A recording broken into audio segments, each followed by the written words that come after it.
ध्यान की सारी प्रक्रियाएं आपको ध्यान में लाने के लिए बनी होती हैं। अक्सर लोग ध्यान करने से पहले यह जानना चाहते हैं कि ध्यान करने से उन्हें क्या हासिल होगा, मतलब कि ध्यान का परिणाम क्या होता है। यह गौर करने की बात है कि यह सवाल जो उसके मन में उठ रहा है, यह भविष्य की चिंता का ही रूप है, क्योंकि ध्यान तो अभी करना होता है, लेकिन उसका परिणाम हमेशा भविष्य में मिलता है। और इसी तरह हमारा मन कहीं न कहीं भविष्य या अतीत की चिंताओं में गिरा रहता है, और ध्यान हमारे मन और मस्तिष्क को भविष्य और अतीत से खींचकर वर्तमान में लेकर आता है। और जब हमारा मन एक बार वर्तमान का मजा चख लेता है तो उसे वास्तविक आनंद का अनुभव होता है। एक इंसान की पूरी जिंदगी अगर 2 शब्दों में समाहित हो जाए तो वह 2 शब्द होंगे सुख और दुख। यह सुख और दुख मिलकर एक ऐसा चक्कर बनाते हैं, एक ऐसा गोला, एक ऐसा पहिया बनाते हैं कि इंसान जिंदगी भर उस पहिए में गोल गोल घूमता रहता है, और उस गोले में चलते चलते कभी वह दुख को पार करने सुख में पहुंच जाता है, लेकिन उसे उस वक्त यह नहीं पता होता कि यह सुख का गोला भी घूमकर फिर से दुख में लेकर आएगा, और इसी चक्कर में फंसकर आदमी का पूरा जीवन निकल जाता है। लेकिन अगर आप एक बार इस चक्र को समझ लेते हैं कि सुख और दुख दोनों एक ही गोले के 2 शेर हैं, चाहे हम सुख से शुरुआत करें या फिर दुख से, आखिरकार हम दूसरे कोने पर ही पहुंचेंगे। अगर यह बात हमारा मन स्वीकार कर लेता है तो ही इंसान इस चक्कर से बाहर निकलने के बारे में सोचना शुरू करता है, और इससे बाहर निकलने का एकमात्र तरीका है ध्यान, क्योंकि सुख और दुख हमेशा अतीत और भविष्य से जुड़े होते हैं, और ध्यान हमें वर्तमान के आनंद से अभिभूत कराता है। आज की जो मैं आपको कहानी सुनाने वाली हूँ, वह आपको दुख और सुख के चक्र से निकालकर वर्तमान के आनंद की एक झलक प्रदान करेगी। इससे पहले कि आप इस कहानी में खो जाएं, इस चैनल को सब्सक्राइब जरूर करें। एक बार की बात है, एक नौजवान युवक बुद्ध के पास आता है और उनसे कहता है कि हे बुद्ध, क्या आप मेरे एक सवाल का जवाब देंगे? बुद्ध ने मुस्कुराते हुए कहा कि पूछो, क्या पूछना है। इसके बाद उस युवक ने कहा कि हे बुद्ध, मेरी उम्र अभी बहुत ज्यादा नहीं है, लेकिन मैं बहुत परेशान रहता हूँ, बहुत दुखी रहता हूँ। मैं आपसे यह जानना चाहता हूँ कि मेरे जीवन में अभी से इतने दुख हैं, तो मेरी जिंदगी तो अभी बहुत बाकी है। क्या मेरे जीवन में दुख बढ़ते ही रहेंगे? क्या इन दुखों से छुटकारा पाने का कोई रास्ता नहीं है? यह सुनकर बुद्ध कहते हैं कि कहाँ है तुम्हारे दुख? मुझे तो दिखाई नहीं दे रहे। यह सुनकर वह युवक कहता है कि हे बुद्ध, दुख तो मेरे अंदर है, मेरे भीतर है, वह आपको कैसे दिखाई देंगे? यह सुनकर वह बुद्ध उस युवक से पूछते हैं कि क्या तुम्हें अपने दुख दिखाई देते हैं? वह युवक कहता है कि हाँ बुद्ध, मैं अपने दुखों को भली भांति देख पा रहा हूँ। तब बुद्ध ने पूछा कि दुखों का मूल क्या है? बुद्ध में और उस युवक में चर्चा चल रही थी कि तभी एक भिक्षु दौड़कर वहाँ पर आता है। वो भी शो तथागत बुद्ध के कान में कुछ कहता है। इसके बाद बुद्ध उस युवक से कहते हैं कि चलो आज मैं तुम्हें जीवन का सत्य दिखाने लिए एक जगह पर लेकर चलता हूँ। वहाँ पर तुम्हें कुछ भी नहीं बोलना है, चुपचाप सारी बात सुनते रहना है। इसके बाद तुम्हें अपने सारे प्रश्नों के उत्तर खुद ही मिल जाएंगे। यह कहकर वह युवक गौतम बुद्ध के पीछे पीछे चलने लगता है। कुछ दूर चलने के बाद गौतम बुद्ध एक घर में प्रवेश करते हैं। घर में प्रवेश करने के बाद वो युवक और तथागत बुद्ध देखते हैं कि वहाँ पर बहुत सारे लोग इकट्ठे हो रखे हैं, और बीच में चारपाई पर एक वृद्ध आदमी लेटा हुआ है। बुद्ध को देखते ही सभी लोगों ने उनके लिए राह बनाई, और बुद्ध उस आदमी के पास वहीं उसकी चारपाई पर जाकर बैठ जाते हैं। वह युवक भी पास में ही बैठ जाता है। इसके बाद वह वृद्ध आदमी जो चारपाई पर लेटा हुआ था कहना शुरू करता है कि हे बुद्ध, मैं नहीं जानता कि मेरे जीवन में कितनी सांसें और बची हैं। पता नहीं किस वक्त मुझे भगवान के घर से बुलावा आ जाए। हे बुद्ध, मैं मरने से पहले अपने कुछ सवालों के जवाब आपसे पूछना चाहता हूँ। मुझे पता है कि उन सवालों के जवाब आप ही मुझे दे सकते हैं, इसीलिए मैंने आपको यहाँ पर बुलाया है। इसके बाद उस वृद्ध आदमी ने कहना शुरू किया, हे बुद्ध, आपने आखिरी वक्त में मुझे अपने बचपन के दिन बहुत याद आ रहे हैं। मैं अपने बचपन के दिनों को याद करता हूँ और सोचता हूँ कि वह भी क्या दिन थे, ना कुछ पाने की जिद, ना कुछ खोने का गम। बचपन के उन दिनों को याद करके मेरी आंखों में आंसू आ जाते हैं। मुझे लगता है कितनी आज़ादी थी उस समय में। मेरा मन कितना खुला हुआ था। मन में कुछ भी पाने की इच्छा नहीं थी। जिस भी खेल में मैं लग जाता था उसी खेल में पूरे दिन लगा रहता था। लेकिन कुछ समय बाद जैसे जैसे मैं बड़ा होने लगा, वैसे वैसे लोग मुझे जिंदगी की दौड़ में आगे निकलने के लिए कहने लगे। मेरे पिता अक्सर मुझसे कहा करते थे कि तुम पढ़ाई में अपने भाई जैसे क्यों नहीं हो, तुम दूसरे लोगों से पीछे क्यों रहते हो। यह सब सुन सुनकर मेरा मन बहुत बेचैन रहने लगा। लोग मुझे बहुत ताने देने लगे, क्योंकि ना तो मैं खेल में अच्छा था और ना ही पढ़ाई में। सब लोग मुझे किसी और की तरह बनने के लिए कह देते और उनके तानों से तंग आकर मैंने जीवन में कुछ हासिल करने का निश्चय किया।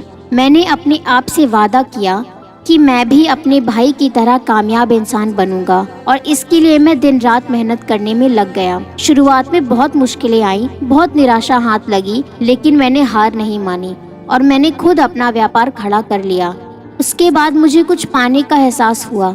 मुझे बहुत खुशी हुई, क्योंकि जो लोग मुझे ताने देते थे वही लोग अब मेरे आगे पीछे घूमने लगे थे। कुछ वक्त बाद एक रईस बेटी के साथ मेरी शादी हो गई और उसके बाद मुझे लग रहा था जैसे मेरी जीवन स्वर्ग बन गया हो। कुछ साल बाद मुझे 2 बेटे प्राप्त हुए। दोनों बहुत ही सुंदर, हर्ष और पुष्ट थे। अब मेरा मन मेरे बच्चों के लिए कुछ करने को उत्सुक हो गया। मैं और भी ज्यादा धन कमाने में लग गया और जल्द ही मैं अपने नगर का सबसे बड़ा व्यापारी बन गया। सब कुछ अच्छा चल रहा था, लेकिन अनहोनी को कौन टाल सकता है। एक दिन अचानक मेरी पत्नी मुझे छोड़कर चल बसी। इससे मुझे बहुत गहरा आघात पहुंचा। मैं कई दिनों तक अपने घर से बाहर नहीं निकला। मेरे बेटे मुझे हिम्मत देते थे, पिताजी, माताजी तो नहीं रही और जो हो चुका वह वापस नहीं आ सकता, लेकिन हम दोनों भाई आपका हमेशा साथ देंगे, आपकी हमेशा सेवा करेंगे, आपको किसी बात की कोई चिंता करने नहीं देंगे। धीरे धीरे मैंने भी अपने मन को समझा लिया कि अब तो मुझे अपनी प्रिय पत्नी के बिना ही जीना पड़ेगा। इसलिए मैंने अपना मन अपने बेटों के साथ जोड़ लिया। उनकी खुशी में ही मुझे खुशी होती थी, उनके दुख में ही मुझे दुख होता था। इसके बाद उस वृद्ध आदमी ने कहा कि हे बुद्ध, इस जीवन चक्र के अनुसार मुझे महसूस होता था कि आखिर जीवन क्या है, जीवन को उसकी गहराइयों में कैसे जाना जाए, यह कैसे जाना जाए कि मैं कौन हूँ और मैं इस दुनिया में क्या करने के लिए आया हूँ। ऐसे तमाम सवाल मेरे मन में उठते रहते थे और मुझे आपके बारे में भी पता चला कि बुद्ध ऐसी ध्यान की प्रणालियाँ बनाते हैं जिससे जीवन का मतलब समझा जा सकता है। लेकिन मैं हमेशा सोचता रहता था कि पहले मैं अपने जीवन से दुख और परेशानियों को दूर कर देता हूँ, उसके बाद ध्यान में मैं अपना पूरा मन लगा लूंगा। और यही सोच सोचकर मैं कभी ध्यान नहीं कर पाता था। धीरे धीरे वक्त बीतता रहा और आखिर में उम्र ढलने के बाद मैं बीमार पड़ गया। वैसे मेरे जीवन में कोई कमी नहीं थी। मेरे बेटे ने मेरा अच्छा साथ दिया।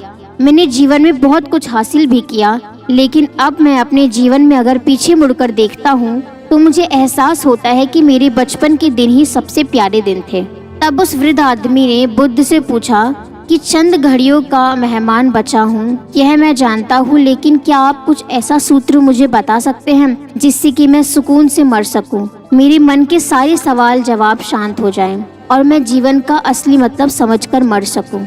यह सुनकर बुद्ध ने कहा कि हर इंसान को बचपन के दिन प्रिय होते हैं, क्योंकि उस समय उसे कोई भी चिंता नहीं रहती, वह आजाद होता है, उसके मन में कोई लालसा नहीं होती, जिस काम में भी लग जाता है उसी में मगन हो जाता है। लेकिन जैसे जैसे इंसान की आयु बढ़ने लगती है वैसे वैसे उसकी इच्छाएं और कामनाएं दिन ब दिन बढ़ती जाती हैं, और इसीलिए अक्सर इंसान भविष्य की तैयारियों में लगा रहता है या फिर अतीत के बारे में सोचता रहता है और वह वर्तमान में जीना भूल ही जाता है। और वही अगर हम किसी छोटे बच्चे को देखें तो उसके लिए कोई भविष्य या कोई अतीत नहीं होता, उसके लिए बस वर्तमान होता है और इसीलिए वह वर्तमान में पूरा आनंदित होकर रहता है। तुमने अपना पूरा जीवन अपनी कामयाबियों, अपने बेटों, अपनी पत्नी और अपने भविष्य की योजनाओं में ही बिता दिया और तुम हमेशा यही सोचते रहे कि पहले मैं अपने जीवन को व्यवस्थित कर लेता हूँ, उसके बाद सत्य की खोज करूँगा, उसके बाद ध्यान करूँगा। लेकिन हम ये भूल जाते हैं कि कल कभी नहीं आता, भविष्य की योजनाएं कभी पूरी नहीं होती। जब एक योजनाएं पूरी होती हैं तो हमारे मन दूसरी योजनाएं बना लेता है और इस प्रकार जीवन चक्र चलता रहता है। और अब आखिरी समय में जब मृत्यु तुम्हारे सैया पर लेटी हुई है तो तुम्हें एहसास हो रहा है कि मैंने जीवन में कुछ भी हासिल नहीं किया। अब तुम्हें लग रहा है कि जो भी तुमने किया उसमें से तुम एक सुई भी अपने साथ नहीं ले जा सकते। अगर यही बात तुम उस वक्त समझ लेते, मृत्यु कभी निश्चित होकर नहीं आती, वह तो कभी भी आ सकती है। अगर यह बात उस वक्त तुम्हारा मन समझ लेता तो तुम उसी वक्त ध्यान और सत्य की खोज में लग जाते। तुम कोई ऐसी चीज खोजने की कोशिश करते हो जो तुम्हारे साथ जा सके, जो तुम्हें परिपूर्णता से मारने का मार्ग दिखा सके। उस वृद्ध आदमी ने हाथ जोड़कर बुद्ध से कहा कि हे बुद्ध, यह तो मैं जानता हूँ कि मुझसे गलतियाँ हुई है। मैंने अपने जीवन का सार्थक रूप से जिया ही नहीं है और इस बात का मुझे बहुत गहरे में एहसास हो चुका है। लेकिन मैं आपसे फिर से वही सूत्र जानना चाहता हूँ कि क्या मैं अभी परिपूर्णता के साथ नहीं मर सकता? क्या मुझे अभी सत्य की कोई झलक नहीं मिल सकती?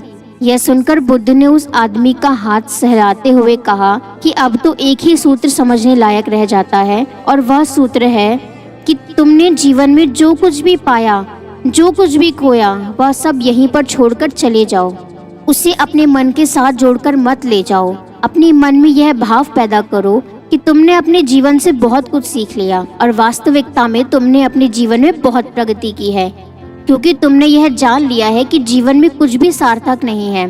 और यह जानना भी बहुत बड़ी उपलब्धि होती है। लोग जीवन भर जीते जीते मर जाते हैं, लेकिन उन्हें जीवन का निरर्थक कोई पता नहीं होता। अभी अपने मन के सारे सवाल गिरा दो और यह भाव पैदा करो कि जीवन में जो कुछ जानने जैसा था वह मैंने जान लिया है और अब जीवन में कुछ भी जानने जैसा नहीं बचा है। जब तुम इस बोध से बाहर जाओगे तो तुम बिल्कुल खाली होकर मृत्यु को प्राप्त हो जाओगे। और वास्तविकता में यही मरने की कला होती है। हमने जीवन में जो कुछ भी पाया, जो कुछ भी खोया, वह इसी दुनिया का था और वह यहीं पर रह जाएगा।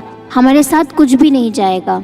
हम खाली जाएंगे, हम बिल्कुल खाली जाएंगे। और जो लोग अपने मन से बिल्कुल खाली होकर जाते हैं, वास्तव में उनके आनंद ज्ञान का दीप जल जाता है और वह आगे चलकर दूसरे जन्मों में उस निर्माण को स्थिति को प्राप्त कर सकते हैं। लेकिन उससे पहले तुम्हें इस जीवन की निरंतरता को समझना होगा। यहाँ पर कुछ भी पाना या कुछ भी खोना कोई मायने नहीं रखता। इसके बाद बहुत देर तक उस वृद्ध आदमी ने कोई सवाल नहीं पूछा और वह मुस्कुराते हुए मृत्यु को प्राप्त हो गया।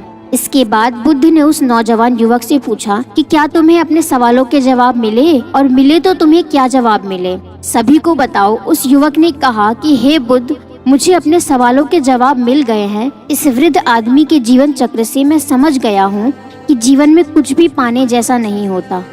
सुख हो या दुख हो, सब कुछ ही पीछे रह जाता है और अगर हम इसी चक्कर में फंसे रह जाएंगे तो हम सत्य को कभी जान ही नहीं पाएंगे। इसलिए जीवन में सुख और दुख तो चलते ही रहेंगे। इसके साथ साथ चलते हुए ही हमें सत्य की खोज करनी पड़ेगी। लेकिन बुद्ध, मेरे मन में अब भी एक सवाल बाकी है जिसका जवाब जानना सबके लिए बहुत ज्यादा जरूरी है। मेरा सवाल है कि मैं ध्यान की यात्रा करने के लिए बहुत प्रेरित हुआ हूँ, लेकिन मुझे कोई मार्ग नहीं पता। ध्यान कैसे किया जाता है कि ध्यान की सभी प्रक्रियाएं तुम्हें होश में लाने के लिए ही बनी है, तुम्हें वर्तमान में लाने के लिए बनी है। अगर तुम किसी भी काम को पूरी उपस्थिति के साथ पूरे एकाग्र भाव से करोगे, अपने आप को पूरा इकट्ठा करके कर सकते हैं।